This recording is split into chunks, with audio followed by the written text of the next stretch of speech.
మార్పిడి వరకు వచ్చింది. ఓకే, యాక్చువల్లీ కీళ్ళ నొప్పి మోకాల నొప్పి వచ్చినప్పుడు ఏం చేయాలా? మనం బొక్కల డాక్టర్ దగ్గరికి వెళ్ళాలా, ఆర్థోపెడిషన్ దగ్గరికి వెళ్ళాలా, ఫిజియోథెరపిస్ట్ దగ్గరికి వెళ్ళాలా? లేదంటే ఇప్పుడు పెయిన్ ఫిజిషియన్ ఉన్నారు, పెయిన్ ఫిజిషియన్ అని కొత్త బ్రాంచ్, చాలా మంచిగా రిజల్ట్స్ ఉంటున్నాయి. అంటే అర్లీ స్టార్టింగ్ ఇంకా మధ్య దశలో ఎప్పుడైతే కీళ్ళ మోకాలు నొప్పి ఉంటుందో అప్పుడు వాళ్ళు రీజనరేషన్ థెరపీ అని ఇంజెక్షన్ ఇస్తున్నారు. 1000 మంది మంచిగా అవడం నేను చూసిన నా పర్సనల్ ఎక్స్పీరియన్స్ లో. మరి కుళ్ళిపోయింది, పాడైపోయింది అనుకోండి జాయింట్, అప్పుడు ఏం చేస్తాము? కీళ్ళ మార్పిడి ఒకటే. ఓకే, సో వీడు వెంకటేష్ ఏం చేయాలా?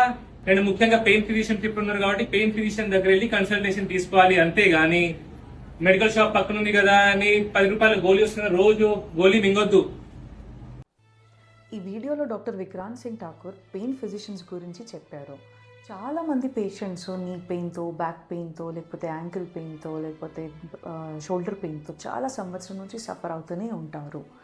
వాళ్ళు పెయిన్ కిల్లర్స్ లేకపోతే సర్జరీ ఒకటే మార్గం అనుకుని చాలా సంవత్సరం వరకు పెయిన్ కిల్లర్స్ వాడుతూనే ఉంటారు. బట్ ఈ మెనీ కేసెస్లో ఇవి 2 ఆప్షన్స్ కాకుండా ఇంకా చాలా ఎఫెక్టివ్ ట్రీట్మెంట్ ఆప్షన్స్ అవైలబుల్ ఉన్నాయి. Like targeted injections, nerve blocks, radio frequency ablations, regenerative treatment options like PRP, GFC, stem cell therapy. So ఇది రైట్ టైంలో right diagnosis and right treatment అనేది చాలా ఇంపార్టెంట్. సో మీరు chronic పెయిన్తో suffer అవుతుండే like more than 3 months దాన్ని ignore చేయకండి. At ask hospitals, Banjara hills you can come for consultation. ఒక్కరొక్కరికి మేము ప్రిసైజ్గా డయాగ్నోస్ చేసి కరెక్ట్ ట్రీట్మెంట్ ఆప్షన్ అడ్వైస్ చేస్తాము. Thank you.